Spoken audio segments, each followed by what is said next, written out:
короче, бір мужиктің әпшуі кішкентай болған ғой. Кішкентай.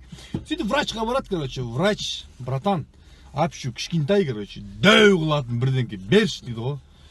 Ана врач ар ойланды, бер ойланды. Міне, короче, таблетка ішінде 100 штук бар. Күніне азанда біреуден іш, нормальный болады дейді. Үйіне барады, азанда тұрады да, короче, біреуін шеді ғой. Шалбарын шешік болса, кішкентай болып өсіп қапты да. И ана мужик, прикинь, азартанадаш, тезірек өссін дейді да. 100 таблеткін бәрін шық қояды ғой. Келесі күні азанда қараса, кішкентай 100 ташақ шығып тұр дейді. Еще сиген кезде душ құсап седі.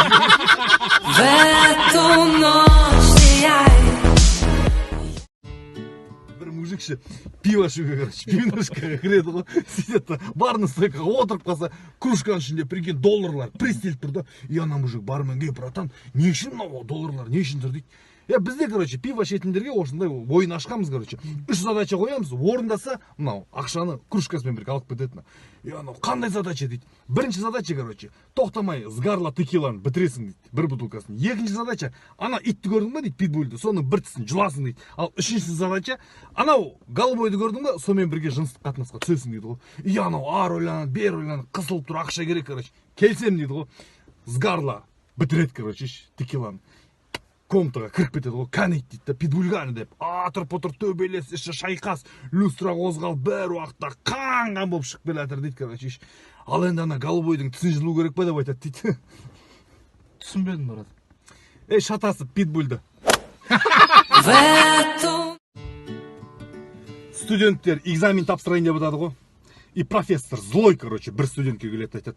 Сұрақ қоям, жауап берсең 5, болмаса 2, короче. Мақұл, сен автобуста келатсың, іші ыстық, ысып кет, не істейсің дейді. Ана студент тұрады. Терезені ашам дейді. Мақұл, терезені аштың. Терезеден таза ауа кірді автобусға. Сол ауаның аэродинамикасының өлшемі қандай дейді. Студент білмейді, прикинь. Отыр 2, екінші студент, үшінші студент, бәрі 2 алады ғой. Бірақ қыз қалады, прикинь. Қызға келеді айтады. Сен автобуста келатсың, іші ыстық. Не істейсің дейді. Янағы сұрады. Кофтам шешем дейді. Сен ойлағандай ыстық емес, одан да қатыстық. Пар болып жатыр іші. Лифчигім шешем дейді. И анау тұрады да, короче. Одан да қатыстық. Пар іші кипяток болып жатыр дейді. И ана қыз қарап тұрып ағайға. Ағай, қанша жерден пар болса да, түрсемді шешсем де, мен терезені ашпаймын. Алқаш балық аулап отырады ғой. Балық аулап отырып, алтын балық ұстап алады.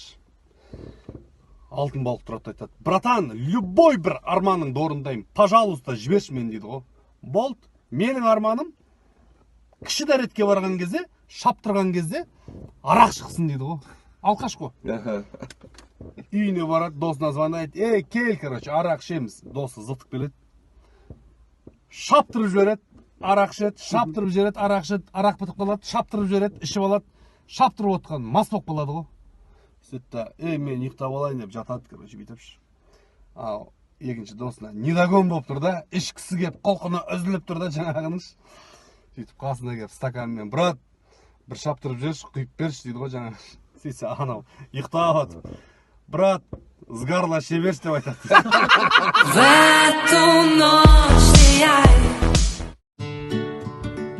Балықшы балық аулап отырады да, алтын балық ұстап алады ғой. Алтын балық тұрады да, братан, мені жіберші, по жизни фартовый боласың, везучий боласың, жібере салшы мен дейді. И ана жібере салады. И кетіп барады да, жерден 50 000 теңге тауып алады ғой. Прикинь, уже фарт прет. Барады да, казиноға тығады, аппарат, Олимп, қалтасында 15 миллион доллар, прикинь. Демалайшыйты бардельға кіріп қалса, фанфарамен қарсы алады ғой. Сіз біздің миллионшы клиентіміз, любой желанияңызды орындаймыз дейді. Әлі фарт прет. Әлі фарт прет. Маған индианка керек дейді ғой. Міне индианка дейді. Әкеп тұрып прикинь индианканыш. Яны қарап тұрады индианкаға. Осы сендерде нақ шекелерінде қызыл точка дейді ғой. Ұнамаса өшіріп тастаңыз дейді. Ана бергеш дейді. Деп өшіріп атады ғой қызыл точканыш. Өшіріп атып күледі ғой жаңағы мужикш. Деспей, не үшін күліп атсыз десе, прикинь сенің қызыл точкаңды өшіріп атып машина ұтып алдым деп айтады.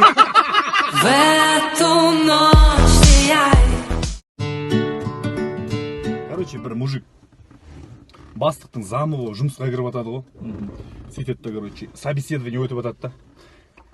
Анау анкетасын оқып тұрып, сіз мына жерде бір кемшілігім бар деп жазыпсыз. Ол қандай кемшілік дейді ғой. Анау тұрып, енді бұрында мен заводта жұмыс істегем, талдарды кесіп тұратын аппарат енегімді кесіп кеткен түбімен деп айтады дейді. Анау қарап тұрып, енді сіздің ол жеріңіз бізге керек емес. Главное, сіздің басыңыз жұмыс істеп тұр, өзіңіз грамотный мужиксіз. Азанда біздің жұмыс 9-дан кешке 6-ға дейін.